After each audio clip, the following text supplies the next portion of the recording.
राजा, अरे तुला गेल्या 7 दिवसापासून या ठिकाणी मी उपदेश करत आहे. त्या उपदेशाचा परिणाम तुझी मरणाची भीती संपली का नाही? तुला या संसाराविषयी तुझ्या अंतःकरणातली आसक्ती निघून गेली का नाही? त्यावेळेस राजा सांगतो की महाराज तुम्ही एवढा सुंदर उपदेश केला आहे, एवढी भागवताची सुंदर कथा सांगितली की त्या कथेनं माझ्या अंतःकरणातील सगळा संशय आता मला मरणाची भीती या ठिकाणी राहिलेली नाही. मला आता काळ या ठिकाणी काही करू शकत नाही. आणि खरोखर मला असं वाटतंय की जन्म आलो त्याचे आजी फळ झाले साचे. मला जन्माला आलेलं फळ आज मला प्राप्त झालं असं वाटत आहे.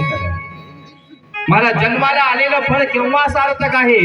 ज्यावेळेस आपण भगवान परमात्म्याची प्राप्ती करू ना, त्यावेळेस जन्माला आलेलं फळ, जन्माला आलेला सार्थकीपणा झाला आहे ना. तुका म्हणे काळ आता करू न शकेब.